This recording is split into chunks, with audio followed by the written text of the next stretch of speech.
We're back for our college football best bets here for week number 10. And for week number 10, we have 10 best bets. We do that every week. But still, 10 best bets for week 10 of the college football season. Money lines and spreads. We'll actually have something going this week for Friday, because last Friday there was nothing I liked. There is a Friday best bet this week. So 1 game on Friday and 9 on Saturday for our week number 10 college football best bets. Folks, if you haven't yet, make sure to hit that subscribe button down below for some more college football content here in the channel. Earlier in the week, we posted our full college football week 10 predictions. That video is over 4 hours long. So if we don't go over one of the games you want to hear about right now, it is definitely covered in our 4 hours plus of college football week 10 videos. So you're not going to want to miss that. That is linked in the description down below. Also on the channel, we have daily NBA best bets, daily MLB best bets. Obviously, game 6 is today, so make sure to go check that out. Also, NFL predictions and best bets, and predictions and best bets for UFC Fight Night Garcia versus Onama. That is linked in the description down below over on Greedo Plays MMA. Okay, let's go now to the first of our 10 best bets for week number 10. First up, later today, from the JMA Wireless Dome, we're taking the Syracuse Orange. Okay, I know the Dome has, you have the basketball court in there right now with the college basketball season starting on Monday, but there's a football game to be played at Syracuse on Friday. I don't know what the university student population is more excited for at this point, because it's got to be basketball. Anyways, the Syracuse Orange, it feels to be somewhat of a lost season. Syracuse is 3-5, looking for their first victory in over a month, taking on the North Carolina Tar Heels, who are also looking for their first victory in over a month.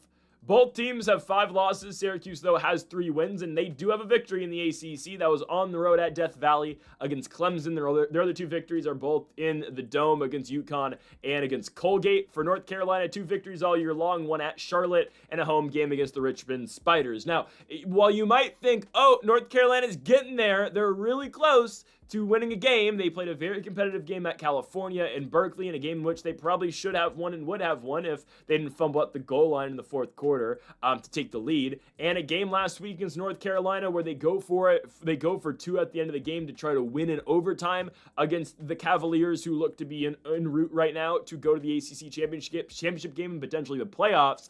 They don't convert the 2-point conversion with Gio Lopez losing the football game. So while you may think North Carolina's right there, I don't love them on a Friday night.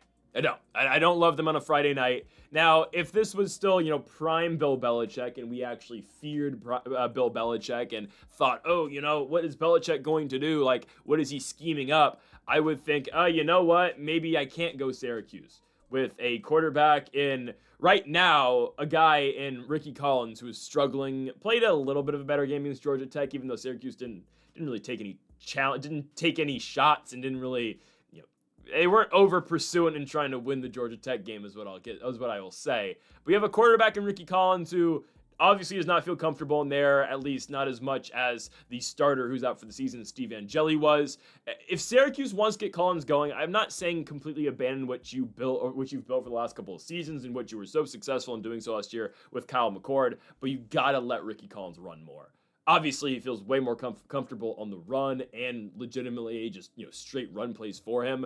You got to let him carry the football a little bit more, at least give him more design runs rather than just scramble drills. Because I think that's what can make Syracuse a lot more dangerous. I look at Georgia Tech, and I'm like, all right, or not Georgia Tech, sorry, North Carolina. And this is a team that's just struggling to win football games. I know, again, they have been very competitive in their last couple games, but they just can't close. Gio Lopez has started the last 2 games for North Carolina, and they were right there in the California game, but ultimately they couldn't get it done. And at a home game at Chapel Hill against Virginia, they should have had that. Oh, I don't know if should have is the right word, but they were right there. Games in overtime, they just don't get the 2-point conversion. Okay.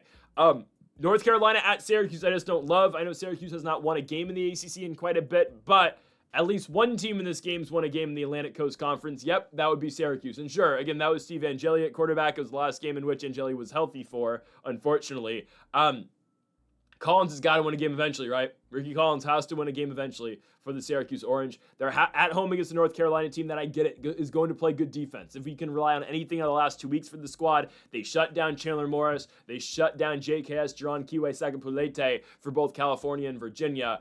And that might be a struggle for Syracuse, but Friday night game on Halloween in Syracuse, not like I think the dome's going to be too packed and the environment's going to be too hostile towards North Carolina, but Friday night spot in the ACC, road game for North Carolina. They have not won on the road this season other than at Charlotte, which really should not be treated as a big road game. To me, this screams Syracuse Orange victory. I'd be pretty shocked if they don't get it done. I know the Syracuse defense hasn't been the best. They've given up 41 points to Georgia Tech, 30 points to Pittsburgh, 31 to Southern Methodist, and 38 to Duke. While that is true, they're playing North Carolina, whose offense I don't fear at all. I'm not scared of Gio Lopez beating them deep. I'm not scared of that squad at all right now, okay? I think it might be a little bit of a defensive struggle, but I'm going to go with the home team. I think these teams are fairly evenly matched. However, I feel as such, Syracuse is the better football team. Give me the Orange at home, minus 135 against the North Carolina Tar Heels. On to our second best bet of the video. Let's go to Saturday. Going to Saturday morning specifically on CBS. Two military academies going at it as we've got the Air Force taking on Army, taking Air Force at home. Weird spot, and I said this in our full predictions video, which again is 4 hours long, so go check that out. But I said it earlier in the week, and I'm going to say it again. Really weird timing for this football game. It's at 9, at least on the West Coast, which Mountain Time is 10 a.m.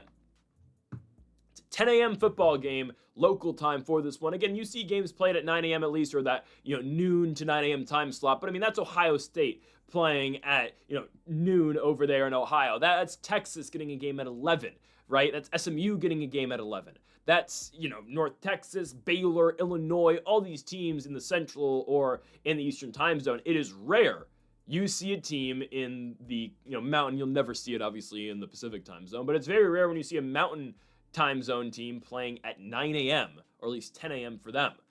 That's what Air Force is doing. And I get it's a CBS start, so you need to get the game on prime time. It's the only time slot they have. And I get it, Air Force already this season played Navy at a 9 o'clock time slot or noon, again, whatever time zone you're in. But little odd. Game's going on so quickly, so early, especially, again, where it's being played in Colorado Springs, Colorado. Anyways, I'm taking the Air Force Falcons. Again, it's a non-con game for Air Force, as obviously them, they play in the Mountain West. Army plays in the American. But I like what Air Force has. I really do. I know this is a 2-5 football team, and I'm putting a lot of faith in a 2-win team right now. Army doesn't wow me. Okay, yes, they played competitive games against Tulane, and they played competitively in a shootout against North Texas, where I'll keep saying they had a very good chance to win that game at the end. They just couldn't get in the end zone. They kicked a field goal to go into overtime, where ultimately they lost to Drew Mestamaker in the Mean Green. But I watch Air Force, and I know their defense sucks. I don't think Army's able to really match them. I know, again, it is Swiss cheese on the other side for Air Force defensively. They are very easy to score on. It is light to work the ball up and down the field against them. And we've seen that all year long. We saw that against UNLV, where, again, the Rebels scored 51 points against them. Navy scored 34 in a 34-31 competitive game at Navy, obviously, in Annapolis, Maryland. Played Hawaii. The Rainbow Warriors scored 44 on them. Boise scored 49. Utah State scored 49. Teams will score on the Air Force Falcons. I get that. I don't know if Army's really equipped to do so, though. Yeah, the Air Force defense sucks, but it's a team that we've said before very clearly misses Bryson Daly. They do. Blake Horvath is obviously taking the reins for being the best military quarterback this season. You could argue 100%, though, that is Liam Zarka over for Air Force. I'm going to talk about Zarka in a second because he's dominating this year. But it's an Army team that, Kale Helms is the number one. Obviously, he's their quarterback, but he's their most effective and efficient runner. You've got Noah Short as well. I'm not over the moon about the offense, though, this year. I'm not. They were very dependent and were carried by Bryson Daly last season, and it was the best year Army's had in a very long time. Again, Bryson Daly got Heisman votes last year for just as good, or just for playing, again, as an elite quarterback in college football. But there is a step down with Helms. Again, he's not bad, but it's no Bryson Daly. And it's not to the point where Helms can just straight up carry the football team like Daly was efficiently and effectively able to do last season. And I watch Air Force, and you need to watch out for Liam Zarka. This is a very good quarterback, really, for this Air Force system. I mean, he can throw, he can run, obviously. This is a guy who is going to put up Bryson Daly type stats. I mean, really, we can compare what Daly did in 2024 to what Zarka is already doing, and Liam Zarka is going to put up better numbers than Bryson Daly. Now, Zarka is not going to get the recognition, and I don't think he deserves more recognition than Daly, because Daly had his team in the top 25. They were winning football games, and they were in the playoff race for a little bit as well, and they won 10 games last season. So I don't think you can really compare Zarka and Daly in terms of, Zarka's not winning games like Daly was, but look at Liam Zarka's numbers so far this season. It's absurd. 1,100 passing yards and 750 rushing yards. In the entire season last year, Bryson Daly in 14 games had 1,000 passing yards and 1,600 rushing yards. Liam Zarka, again, is not going to run the ball as effectively as Daly is, at least in comparison to his pass game, but the numbers Liam Zarka is putting up this season it's just crazy. He is very good, man. He is one of the best in the league, in the Mountain West, I'm saying. Again, he can get it done through the air. Rushing-wise, he's a problem. I know he's not going to attempt many passes, and a lot of his passes are, big 74-yard conversions, and I get it, those are shovels sometimes, but still, the stats are the stats, and Zarka's putting up tremendous numbers. And Air Force has passed the eye test for me all year long. It's just been their defense. Like, watch the Navy game. They're in it. They match Navy blow for blow the entire fight. Ultimately, they lose, but they're right there. They lose by 3 points. They play UNLV at Allegiant. They lose by 3 points. That's why their win last week against the Wyoming Cowboys was so big, because they actually sealed the deal and won. It was at Air Force. It's a 3-point victory. It's really a 10-point victory. It's really a 10-point victory. Wyoming scores a very late garbage time touchdown, and that's okay. Air Force does enough to win the football game. Their defense actually locks down on that team, Caden Anderson and the Wyoming Cowboys. Only give up 21 points. Air Force wins at 24-21. They now know what it feels like to win, and now they're building upon that. Army's got to go cross country to play this team, and to me, Air Force is the better squad. Defensively, is Army better? They are.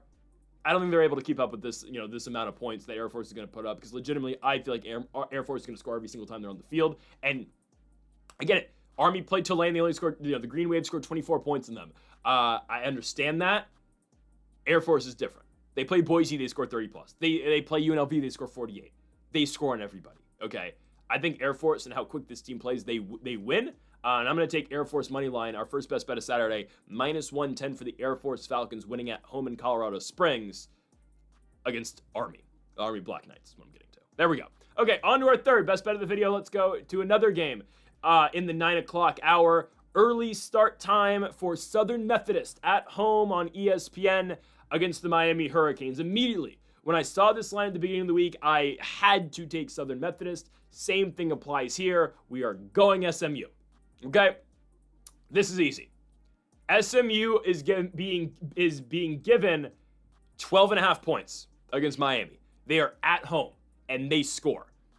They lost to Wake Forest. Okay, I know.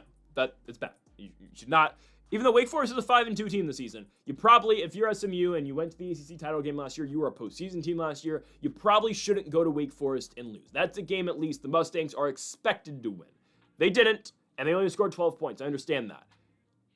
I think partially, and it was a last-second field goal that did win it for Wake. Don't get me wrong, it's a 50-yarder to win the game for the Demon Deacons. I think partly, though, and actually a major part of that loss for me for SMU is the fact that they were overlooking Wake Forest. They thought, okay, we should beat Wake. We're better than Wake, and if we can beat Miami the week after, we have 2 losses, but it's really not that far-fetched to say we're going to be in the playoffs, because we would still be undefeated in the ACC. Our only losses were to 2 Big 12 schools in the Baylor Bears and the Texas Christian Horned Frogs.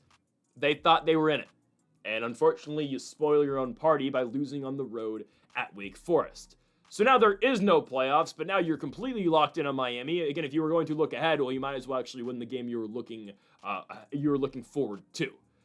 Miami beat Stanford last week 42-7. They played one of the worst first halves I've seen. This team has no more confidence in Carson Beck as the starting quarterback. Obviously, he's their guy. They're not going to play Beck, but they have no confidence in terms of they're not going to let Beck throw the ball. They're not going to let Carson Beck do what made them so special last season, at least with Cam Ward, and that's air it out because of the 5-interception game he had against Louisville. Guys, that game against Stanford last week is 7-7 going into halftime. And sure, Miami pulls away. They call a timeout with 9 seconds to go just to make sure they can punch the ball in the end zone and cover the spread. You know what, Mario Cristobal? It's okay. You know, Stanford used to bitch you when you were at Oregon. It's okay. You know, I'm glad you got one back, pal, and you can be happy that you covered the spread. Awesome. Okay, they did not really play that well against Stanford. Stanford comes in that second half, and they put up 13 yards of total offense. A competent offense that can actually move the field and score, and Miami's not in that position, okay? And I'll give credit to Miami. They won the game, and you responded well after going into half tied against a much lesser team. But if they play like that against SMU on the road in Dallas, I don't think it's going to go well for them. Because, guys, the games SMU have played so far in Dallas, they have scored 30-plus points every single game that they've played at home, 42 against East Texas A&M, 45 against Baylor, 31 against Syracuse, 34 against Stanford. They score at home. Kevin Jennings plays better at home, and the team plays better at home. Miami on the road this season haven't been bad, I understand that, but I got to go with Southern Methodist here. Oh, by the way, it's only the second road game of the year for Miami. Guys, I think this is very evenly matched. I think there's a definite possibility that the SMU Mustangs straight up just win the football game. There is. There's a definite chance that they could just go out here and win. It wouldn't shock me, in all fairness. Like, they're an explosive offense when they need to be. I mean, I watched them score 40-plus on the Baylor Bears early this season. I watched them score at will against Clemson and Stanford. They're capable of that. They're not too hammered with injuries right now. They can put up points against Miami. Their defense should be all right. I think we see a lot of points on both sides. But in that case, we have 12 and a half points on SMU. I don't think Miami gets away from them by that many points. I don't think so. I think SMU can definitely win the football game. Am I expecting it? No. But if we're being given 12 and a half points, I have to look the Mustangs' way. And that's exactly what we're going to do. Okay, SMU is going to cover 12 and a half points. It's a big spot. ESPN kicking off the day. I don't think they fall behind Miami by that many points. I think Miami's the better football team, don't get me wrong. I like the Miami defense. Again, Ruben Bain obviously leading the charge. He's going to be a very good player in the National Football League. I get that. SMU can still work the ball downfield. I do think Kevin Jennings is a lot better than people give him credit for being, and I get it. Jennings, did not play well in the postseason, and a lot of big games people have seen him in, he hasn't really risen to the occasion. ACC title game at time, second half of the ACC title game last year, the Wake game, I get it. Jennings is very capable. I know they can score. I'm going to take SMU at home to cover 12 and a half points against the Miami Hurricanes. We go on now to our fourth best bet of the video. We move now to the 12:30 time slot. And let's go to Minneapolis, Minnesota for the Minnesota Golden Gophers and the Michigan State Spartans. All right, here come our guys. They cover for us every single week. Can they do it again? I'm taking Michigan State plus 3.5 points. They've done it every week. I mean, I'm serious. Every time we look at Michigan State spread and we make an emphasis and make a point at picking Michigan State spread, they find ways to cover. USC game, they're down 21 points with 2.5 minutes to go. What does Aiden Childs do? Launches one to Nick Marsh down the field. Was it Nick Marsh? I keep forgetting. Was it Marsh or was it Kelly? I believe it was Nick Marsh. No, it was Omari Kelly. Whatever. Aiden Childs from his own 25-yard line, down by 21 points with 2.5 to go. Game's over. He launches one into single coverage to Omari Kelly. Kelly finds a way to the end zone. Touchdown, Michigan State. Game over. They cover 14.5. What happens last week against Michigan, the Wolverines? Thought all is lost in the big 55-yard touchdown at the end of the game for Michigan. What does the backup quarterback and potentially maybe future starter Alessio Milovic do? He drives Michigan State 80 yards down the field in the final drive with a minute to go, and they score a touchdown with 8 seconds left to cover the spread. Okay, they cover. Jonathan Smith knows the spread. Okay, his job might be in jeopardy. People are calling for him to get fired. People are saying, oh, you should go back to Oregon State. They find ways to cover. Hey, good teams win. Great teams cover. That's all I'm going to say. Guys, it may be a frustrating year in East Lansing. It very well might be. I don't give a damn. They're covering. They're covering every single week. They're going to Minnesota. I get it. Last time Minnesota played at home, they played on a Friday night against Nebraska, and they beat them down. They beat the Cornhuskers 24-6. I don't have dyslexia. Is that what the word is? I don't know why I scrambled. They lost 24-6. I don't know why I read that backwards. Not dyslexic. That's the word. Anyways, nothing wrong with that, by the way. Not at all. But Minnesota last week goes to Iowa and they get absolutely beat down. Lose 41-3 against the Hawkeyes on the road. And I get it. Again, going to Iowa is difficult. Ask Indiana how difficult it is going to Iowa. They still won. But still, a normal team like Minnesota, that's danger. I'm still not that impressed with Minnesota. They played a really good night game against Nebraska. They ripped off a big 80-yard run early in that game when they were down, and they found a way to win the football game and dominated defensively. And that's what you can do to that Nebraska offense at times. Same thing can be said, honestly, about Michigan State. I mean, you watch Aiden Childs sometimes, and some nights Aiden Childs is going to look like, the future. He's going to look like a future NFL product, and you're amazed by what Aiden Childs can do. And there are other nights where you're watching him like, is this guy going to complete a pass? I will say, Mekhi Frazier is a unit. 14 carries, 109 yards against Michigan. That was obviously Michigan State's best form of offense, considering their quarterback started the game throwing the ball, 30-something%. They have receivers, don't get me wrong. Marsh, Kelly, Velling, Krishan McCray, Kent State, Golden Flash. They have talent. They have a bunch of talent on that team. They can't really put it all together. If they can just start wearing out Minnesota by running that football and, really hammering that in, I think they can be really competitive, guys. Minnesota, I've watched them all year. Drake Lindsey is okay. He's no Max Brosmer, who was their quarterback, obviously the UNH transfer last season. It's a 5-3 Minnesota team who's 3-2 this season in the Big Ten. Losses are to Ohio State and Iowa. And sure, they have not lost at home this season in the Big Ten. Beat Rutgers by 3 points, Purdue by 7 points, and they blew out Nebraska, which is weird. Again, the best team out of those three that they've beaten at home, they blew out 24-6. But I compare the Rutgers games and the Purdue games. I mean, if I'm Michigan State, I know you're 0-5 in the Big Ten, but your losses are SC, Nebraska, UCLA, Indiana, Michigan. I mean, really, besides, an Ohio State and Oregon appearance, you really can't ask for a tougher schedule in the Big Ten. It's unfortunately what Michigan State has been, given this season to deal with. You've played difficult teams. You have to win eventually. Jonathan Smith's job is on the line. I don't know, again, if it is this week. I'd argue maybe it is next week when they host Penn State, and considering, or in 2 weeks after a bye week, but maybe, this isn't. Maybe it is. Because if Michigan State, I said this early in the week too, if they want to make that firing, you got to do it right now, because, you got to get an interim for the rest of the year, and you have a bye week next week. So, and you get time again to, find your guy. I don't think they're going to let go of Jonathan Smith just yet, obviously, but Sparty fans, I'll say, are frustrated. You see it all over Twitter. They're frustrated, and they're frustrated with the play calling last week too. So I don't know. Again, I don't think Jonathan Smith's going to get fired, but there's a lot on the line. And what I'm getting to, and this is why I'm picking Michigan State, there's a lot of intrigue for them to win this week, and not about, I'll take a 3-point loss, okay? I'll take the typical Michigan State cover like we've gotten every single week, and if that happens, you're not going to hear a complaint out of my mouth, okay? I don't care if they lose the football game, as long as they just lose it by less than 4 points. But there's a lot on this team to win. I mean, you watch Michigan State games, and a lot is made of, in commentary, this team wants to win for Jonathan Smith. They like Jonathan Smith, and they want to get him a victory and get him out of the woods, essentially, here at East Lansing, because there's a lot of negative, stuff around Jonathan Smith. I mean, he's, 3-11 so far in the Big Ten, with 3 wins last year being Iowa, Purdue, what was his other one? Maryland on the road. That was a good victory at Maryland, but still, right? A lot of pressure to win. The team needs to get it done. We can expect a competitive game, not too over the moon about Minnesota. We can expect a competitive game. Will they win it? I don't know. Don't really care. Just need them to cover. Plus 3.5 for the Spartans on the road at Minneapolis. They've been good for us all year long. They're going to continue to be really good for us. Give me Michigan State. Our 5th best bet of the video comes now in the group of 5. We're gonna have quite a bit of group of 5 today. Obviously, we had it earlier with Air Force and Army. We're gonna have a couple more group of 5 games before the video concludes. But here we go. Let's go to the Conference USA, as we've got the Liberty Flames versus the Delaware Blue Hens. It's a team that we have consistently picked against throughout the course of the season, and my goodness, we're doing it again. But why wouldn't I, guys? Delaware, and it really comes down to a very simple point I'm going to make here, and there's more beyond just this, and obviously football is a sport played with 11 guys in the field at one time, and I understand that. But right away, this to me is the quarterback situation for both squads. Which quarterback can lift their team out of trouble? Which quarterback can put their team and, really carry their team to a victory? Is that Ethan Vasco, or is that Nick Minchiucci for Delaware? You can answer that question if you watch either of these two teams play. It is very clearly the Delaware Blue Hens quarterback and Nick Minchiucci.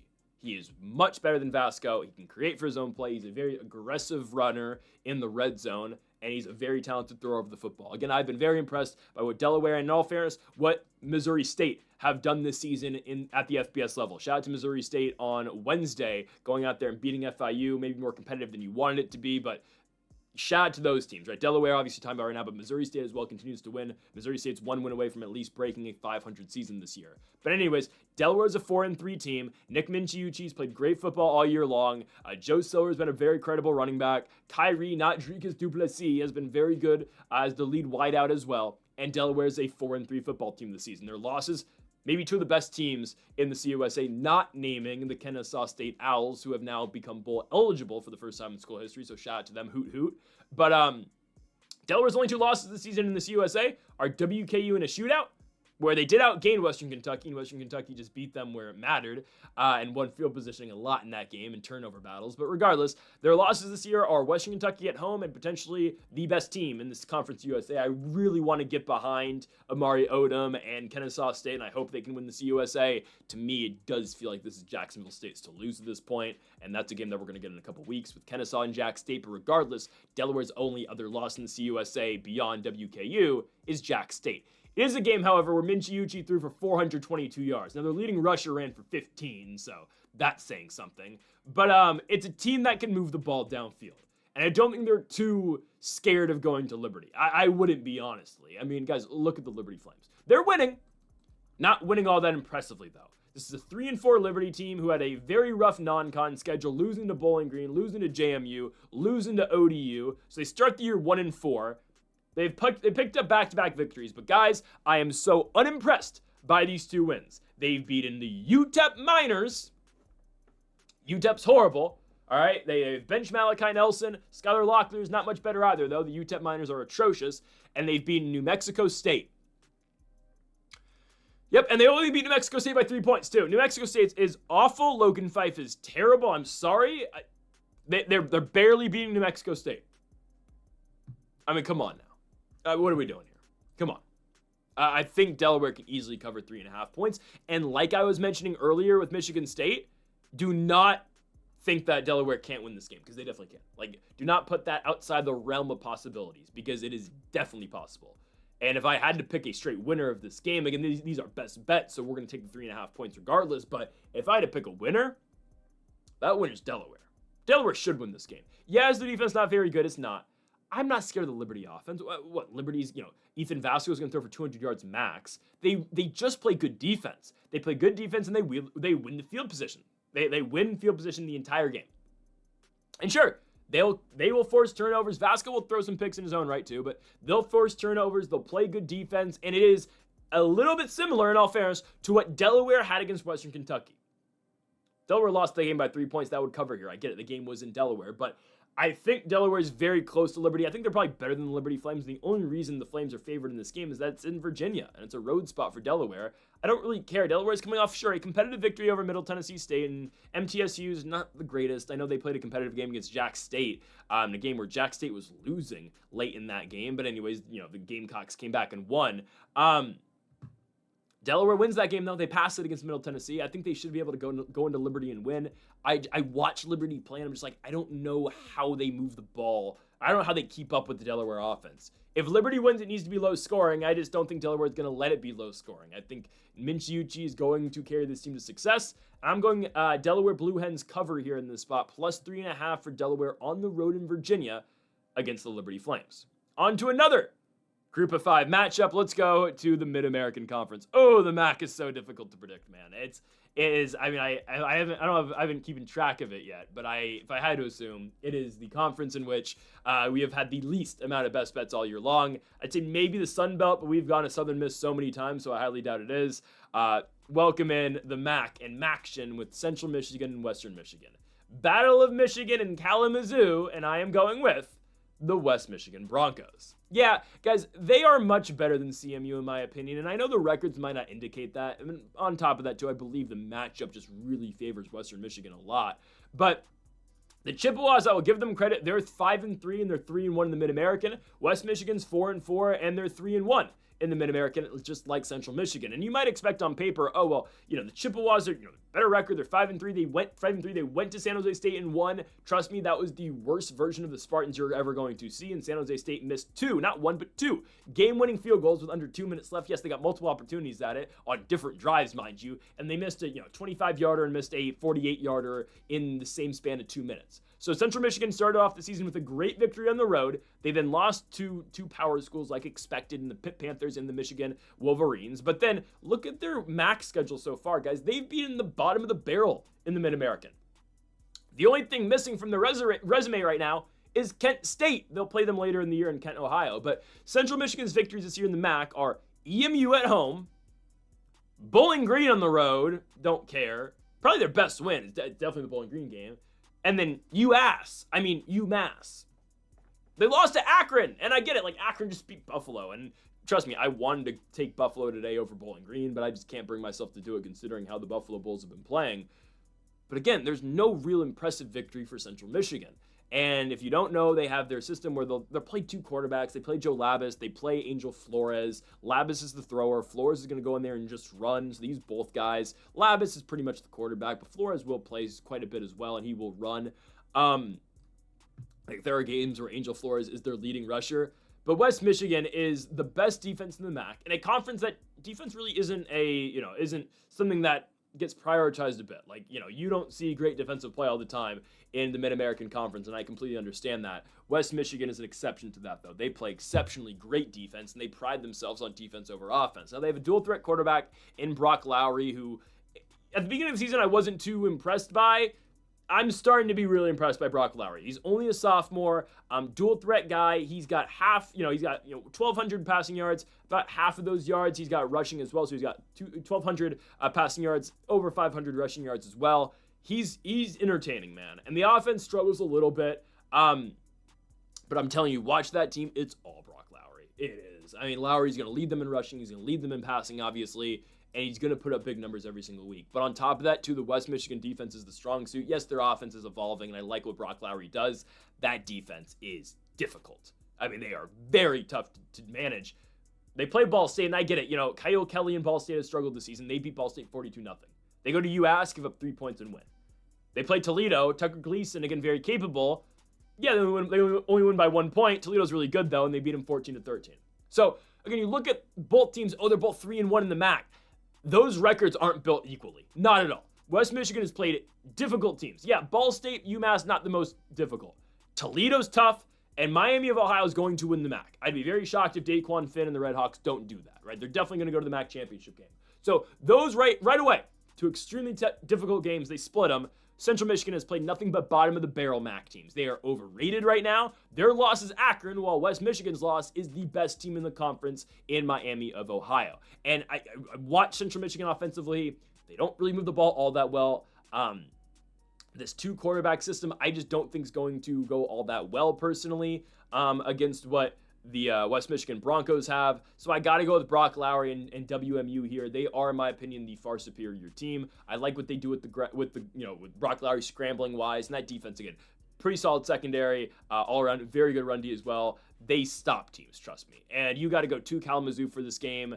West Michigan's at home. They are 4.5-point favorites, and I believe they should cover this line as well. So again, giving some love to the MAC. There's only 2 MAC games this entire week. This is one of them. I'm going to go with West Michigan at home in Kalamazoo to cover 4.5 points against the Central Michigan Chippewas. On to our next bet, and we go to the Pac-2. Yep, had to showcase it, man. There are 2 games all year long that are technically conference games in the Pacific too, and they're both, of course, Wazoo versus Oregon State. It's the first of 2. Again, I don't think I'm wrong on this. I may be, and maybe back in the 1910s when Harvard was a powerhouse in college football, and the forward pass wasn't invented yet. Maybe this was the case, but at least in the modern era, you don't play teams twice in the regular season. Obviously, you can match up with them in bowl season or in the playoffs, more likely the playoffs, but you're not going to see the same team twice in the regular season. It's just not what you're not going to schedule that. Well, this year, 1 year and 1 year only, the Pac-2 teams will play each other twice. So it's the first of a home and home, just like it's college basketball, yet the second half of the home and home is going to be at, I believe, the last game of the season. But Wazoo goes on the road to Corvallis to take on the Oregon State Beavers. And this game gets national primetime media spots. Yep, it's on CBS. Not CBS Sports Network. No. The CBS. Channel 5. It's on CBS. Yep, primetime spot, Wazoo versus Oregon State. It's hilarious. Oregon State's 1-7. They don't have a victory yet against a Power 4 team. No, sorry, not just that. They don't have a win against an FBS team just yet. Their only victory is Lafayette, a game in which they struggled in the first half, guys. They go into halftime against Lafayette, losing. They're down 13-10 at halftime against Lafayette. You're 0-7, and an FCS team comes into town, and they're beating you at halftime. Oregon State obviously wins the game. Lafayette doesn't score in the second half, so Oregon State goes out there and, they put belt to ass to that team. They put up 35 points unanswered on the Lafayette Leopards, so shout out to them for that. They're still a 1-7 football team. They're a dysfunctional mess, and I'll be honest, I didn't think they were going to be this bad. Not at all. They fired their head coach, Trent Bray, after losing their 7th consecutive game over to Wake Forest, where we had Wake Forest money line, just like how we had App Forest money line the week before. We've played against Oregon State quite a bit since the beginning of the season. They're a dysfunctional mess. At the beginning of the year, I thought there was a lot of hope, I'll be honest, because they found a way, even in the Pac-2, to retain Anthony Hankerson, bring back Trent Walker, and those guys have played well. And you bring in Malik Murphy, who I really liked last season at Duke. A little bit of a locker room issue, at least that's what I've heard. He hasn't played that well at Oregon State. He's a talent. His arm's really good. He makes some very questionable decisions with the football. And that's why Duke said, oh, okay, Darian Mensah's in the portal. We're going to get him, and we don't need Malik Murphy anymore. They go out and beat Lafayette. Okay, that's great. Malik Murphy plays half of the game. Jabari Johnson plays some too. It is what it is. I don't think they stand a damn chance against Wazoo. I don't think so, guys. And we picked Wazoo last week on the best bets, and we will do it again. Why? We have seen the progression of this football team and how they have continued to play better football all year long. I don't care the games in Corvallis, because you know what? Nobody's going to be at the game in Corvallis. Guys, that school has given up hope of winning this season. I don't know if they think they're going to win this season. Are they still... I need to get back in the college basketball mindset because that's starting in a couple days. Are they still going to play in the West Coast League this year? I think they are, right? Because next year it's going to get, we're getting scrambled again. I believe, are they still in the WCC this year? They have to be, I think, right? But that school is more concerned, I believe, with basketball right now. Yeah, they're still in the WCC. I would assume they're more concerned about basketball right now, even though Oregon State's not going to blow anybody away in the WCC. They're not going to be better than Zaga. Santa Clara is going to be better than them. Probably USF's going to be better, and St. Mary's will all be better than them. Maybe Wazoo as well. I mean, they legitimately might be the 6th best team. Guys, Portland might not be that bad either this year. Not Portland, sorry. Pepperdine might not be that bad. Anyways, because Pepperdine's putting together some pieces from what I've seen. But this school's probably more concerned about basketball at this point, if I'm Oregon State. I mean, you're 1-7, and you've only beaten an FBS team, and who's going to be at this game? It's not a rivalry. It's just, the two teams that didn't get invited to the ACC, the Big Ten, or the Big 12, so here they are. But we took Wazoo last week because we'd seen this growth and success. Oh, they're competitive against Ole Miss. They're competitive against Virginia. Let's take them to beat Toledo, and they dominated Toledo. Now, the final score isn't representative of how that game is played. It's a 28-7 victory for Wazoo over Toledo. Toledo's in the football game. I cannot deny that. They're in the game. It's competitive, but Wazoo gets big stops in plus territory, forces turnovers on downs, and obviously Washington State wins the game. But we saw them play a competitive game against Ole Miss, where they only lost by 3 points, a 2-point loss at Virginia. Those are 2 ranked teams, and 2 teams that have playoff aspirations and very well might get into the playoffs. I believe probably they both will get in the playoffs as long as Virginia beats California this week. But Wazoo last week goes out there and beats Toledo. They dominate Toledo. Again, final score dominate them, but dominate them where it matters defensively in plus territory. Zevi Ekus and that offense is moving the football. Wazoo wins the game 28-7 after a very good first half offensive performance. Oregon State's not better than the squad. They're going to get shut down defensively, and Oregon State literally gets in their own way of trying to win football games every single week, and you can't find a better representative of that than their loss over to Houston, or in Corvallis to Houston, where they were up 14 points with 5 minutes to go and still found a way to lose. So I'm going to be going here with Washington State on the road. I'm done ever picking Oregon State ever again. Give me Wazoo to go to Oregon State and cover 3.5 points. This feels pretty easy in my opinion. Give me Wazoo. Next up, we go on to our 8th, I believe. I think it's our 8th. Our 8th best bet of the video. I lost track. Yeah, it is 8. Wake Forest on the road in Tallahassee against Florida State. Guys, there are some trends we continue to follow on the channel, and I think it's for good reason. Like, fade Oregon State. We try to take Indiana as much as possible, even though actually I haven't done it recently, I'll be honest with you. But there's some trends we try to follow every single week, right? Another trend I'm going to follow, picking against the damn Florida State Seminoles.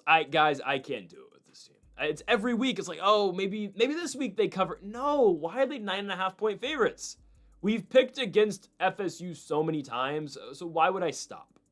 Why would I stop? Okay, Florida State's at home and they're 9.5-point favorites. Guys, this team, I know again, you want to cover the spread, you want to look dominant. This team could care less about covering a spread. They need to win a football game. And do I think FSU wins? They might. I actually picked Wake Forest at the beginning of the week, and I still think they probably will win. But this team's very concerned about winning a football game, let alone winning by double digits. Okay? If you're telling Florida State you're going to win, they take it any means necessary. This team is pressing any way possible to win a football game. The fact they are 10-point favorites this week is absolutely absurd.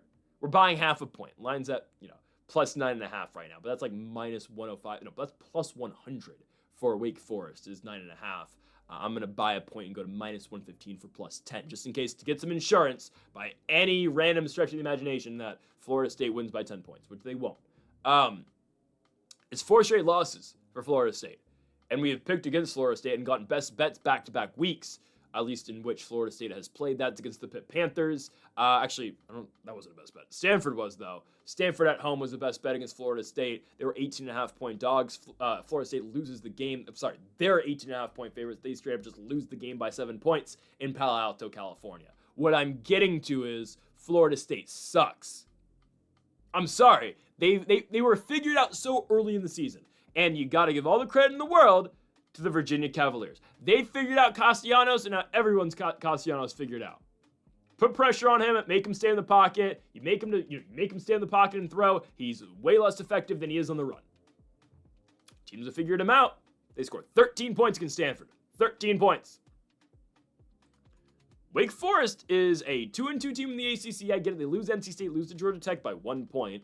They're 5-2 this season. And sure, some of their victories at Kennesaw. Actually, no. No. That's not. I know, again, the CUSA team, and we just I roll my eyes just automatically at CUSA victories. Kennesaw State's 6-2. Their losses are Wake Forest and Indiana. That's a good win. It's the reason I rolled my eyes is they beat Kennesaw by 1 point, and that's when Dexter Williams was starting. I know they still play both Dexter Williams and Amari Odom, but Amari Odom's definitely better than Dexter Williams. Anyways, though, a win is a win. Their wins are Kennesaw, FCS West Carolina, who cares? VTech on the road, Oregon State on the road, and then a big home victory against Southern Methodist, 50-yard field goal to win the game. You're giving them 10 points on the road. Yes, sign me up. Deshaun Purdy's playing all right. Deshaun Purdy's 2-0 as a starter. All right. Ashford was all right, but the Deshaun Purdy starting has been all right. Purdy wasn't bad last year at Charlotte. Went on to play at Wake this season, and he's probably going to start next year. Ashford's a senior, right? Or is he a junior still? Yeah, Ashford's a senior, so regardless of what happens with Ashford for the rest of the year, Deshaun Purdy's the guy for next season, and he's put himself in a really good spot. I think Deshaun Purdy's extremely talented, and I think we're going to see that talent this week against Florida State. Alabama went to Tallahassee and lost. Well, Miami went to Tallahassee and won. Pitt went to Tallahassee and won. I think Wake's going to win as well, but I'll just take Wake Forest plus 10. That's automatic in my opinion. Give me the Demon Deacons to walk into FSU and cover 10 points. Wake Forest plus 10 is at minus 115. We go on now to our 9th best bet of the video. Let's go to the nightcap games. There's 2 of them, both starting at 7:15 and 7:30 respectively. The first of which is the 7:15 game.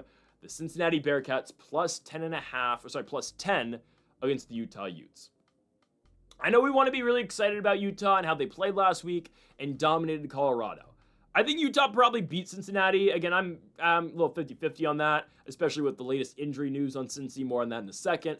But giving Cincinnati 10 points in this game, I don't think Utah scores them by that much. It's the perfect sell high spot in Utah. They look great against Colorado. They win that game 53-7. They were already up by 40 points at halftime, and if they wanted to really put it on Colorado, they could have. They could have scored 70 points and legitimately could have beaten the Buffs by 70 points last week. It was unbelievable how bad and unprepared Colorado was. And hey, Coach Prime said it himself. He got out-coached last week, and sure, they got out-manned as well in that football game. But Utah responds after losing the Holy War. They come back and they become bowl eligible with a huge victory off the efforts of backup quarterback Bird Ficklin. Now, it's not because they benched Devin Dampier, who's still a very good quarterback and one of the better quarterbacks, I believe, in the Big 12. I know he struggled in a couple big games this season. But anyways, Devin Dampier doesn't play. They go to Bird Ficklin because of the injury.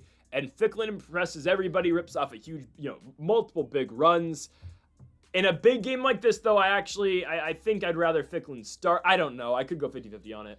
I think you'd rather Ficklin start, though, honestly. He's not. It's going to be Dampier. But Ficklin's throwing is not. His arm's not the best. It's just he's very young in his career, and I think a better defense like Cincinnati gives him trouble.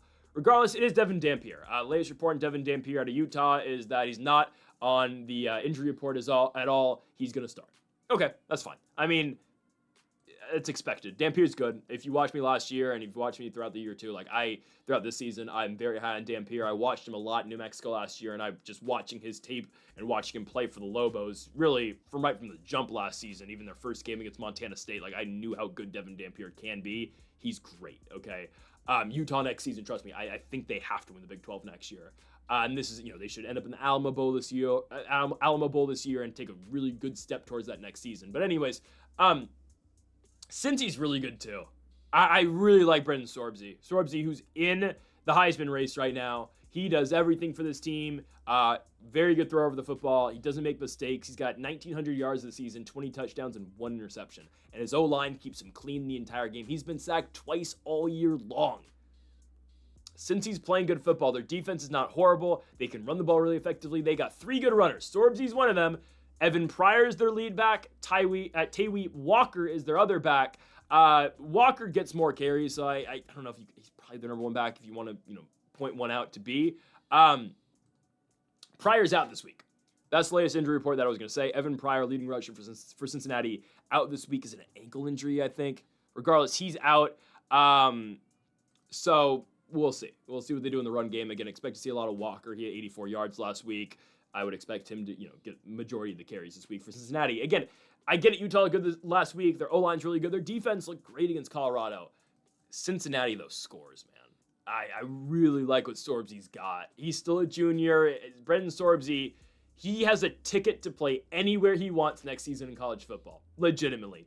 Anywhere he wants to play next year. He can go back to Indiana. He can start in the SEC. Wherever Sorbsy, he can start Tennessee. Wherever he wants to go, he can start. Sorbsy's that good.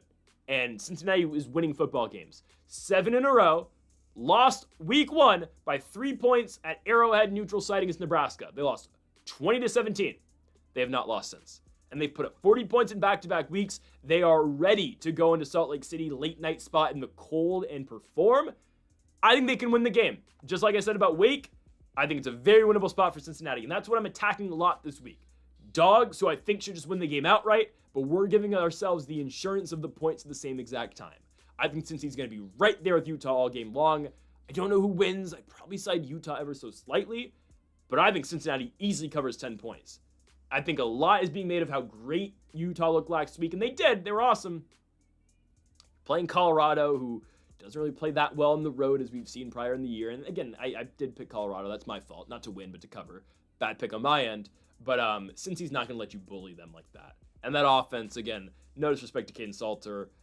Brendan Sorbsy's not going to start the game 1 for 9 with 2 yards, okay? They're not... The Cincinnati offense is not going to go a full half with negative 15 yards, okay? The Bearcats are for real. They are thinking playoffs, and they have a big game against Brigham Young in 3 weeks. But first, you got to go to Salt Lake City and take care of business. Regardless of what happens, they're covering 10 points. The win, we'll see. They're covering 10. Give me Sorbsy and Cincinnati on the road in Utah. Our final best bet of the video. I mean, what better way to end things and cap things off this week? With the Hawaii Rainbow Warriors losing. Okay, we're going back to the well again. We've done it so many times. Late night spot. Hawaii lose. But for the first time, we don't got to go Hawaii road. Or we don't got to go. We're picking a team on the road to go beat Hawaii. No. I'm done with that late night spot. I'm just going to take Hawaii to lose. Well, next week I will at San Diego State. But you know what I mean. I'm tired of, you go Utah State. Go in there and beat them. Fresno did, because shout out to the Bulldogs. They better start E.J. Warner this week. Anyways, we're taking San Jose State to go out and beat the Hawaii Rainbow Warriors. I believe so. I believe this is going to be fine. And I get it. I said at the very beginning of the video, and we're going to reference this right now. I put a lot of faith early in the video with the 2-5 Air Force Falcons team. And I'm putting a lot of faith as well in another 2-5 team in the San Jose State Spartans. They are so much better than their record indicates. If you're San Jose State, honestly, you're still thinking bowl game. You're thinking you beat Hawaii, you should beat Air Force, you should go to god-awful UNR and win, and then you probably can beat Fresno.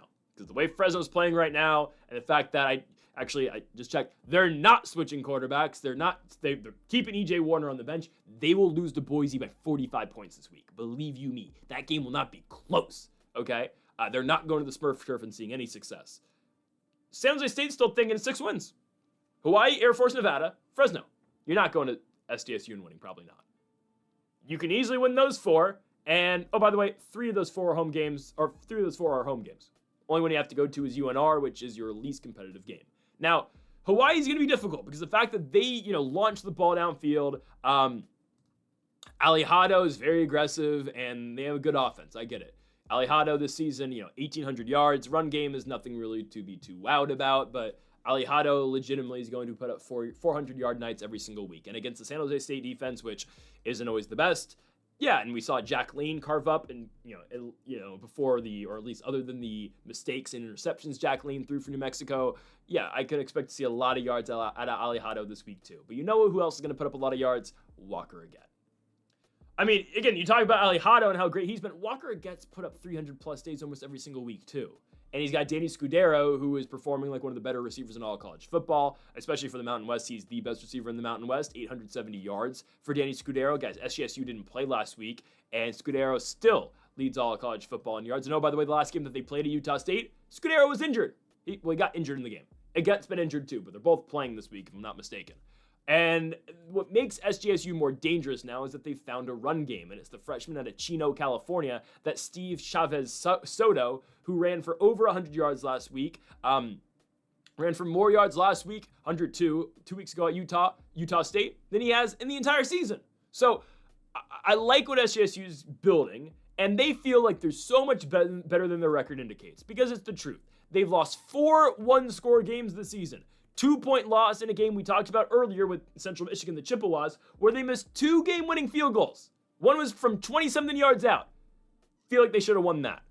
Probably should have beat Stanford. Choked a lead late. Aget throws for 500 yards. You still lose. Lose a game to Wyoming by 7 points, in which you blew a 14-point lead and the ball at midfield with 8 minutes to go. That was a horrible choke. And yes, we had that in the best bets, and we're going back to them, I know. But they should have won that game. At Logan, Utah, you lose by 5 points against Utah State and Bryson Barnes. A game that you feel like you probably should have won, even though you were so severely banged up and injured. They are so much, the other loss is Texas, but who cares? They are so much better than 2-5, and they should win this game. I know I've said before, like San Jose State, they invent new ways to lose, and it's like they want to lose sometimes, and I'm very critical of this coaching staff because I feel like I should be critical of this coaching staff. I hate the play calling sometimes, and I've had my troubles, I'll say, again, just watching that team. I don't always know what Ken's doing. But anyways, I don't think Hawaii's better than them. I don't think so. Hawaii's wins in the Mountain West are Air Force, Utah State, and Colorado State. But again, you know that buff they get playing on the island? Well, one, the referees are all over them over there in Honolulu because they want to, thank Hawaii for their hospitality. And it's just a weird late-night spot for all those teams. And really, the only good team they've beaten so far, I would say, is I guess Utah State's kind of good, but they beat them in Hawaii. They did go to Colorado State and win. That's such a confusing team, though. They beat Fresno, and then they proceed to lose 28-0 in Laramie. I don't know. I get it. They're on a third-string quarterback now after, Fowler Nicolosi left, and Brosau's not playing well, so here comes Darius Curry. I don't know. I got to go San Jose State here, though. I got to go with SGSU to pick up the victory. I think the addition of a run game makes them really dangerous. And don't get me wrong, expect 1 million points. This is going to be up and down, up and down, up and down all game long. You're going to see San Jose State go up by 14, and Hawaii is going to get right back into it. It's going to be one of those games where legitimately 40 points might not be enough. The over-under is 58.5. Hammer the over. I'm talking legitimately 80 combined points this week. It's going to be a late night thriller, but in that late night thriller on November 1st, night after Halloween, I'm going San Jose State to come out victorious, minus 125 for the Spartans at home against the Hawaii Rainbow Warriors. Folks, thank y'all for watching our college football best bets here for week number 10. If you have not yet, though, make sure to hit that subscribe button down below for more. Make sure to leave a like if you did enjoy the video. Make sure to comment if you disagree with any of the picks. We'll be back again on Monday for our week 11 college football predictions, and again next Friday for more college football best bets. Folks, thank y'all for watching, and Mamba forever.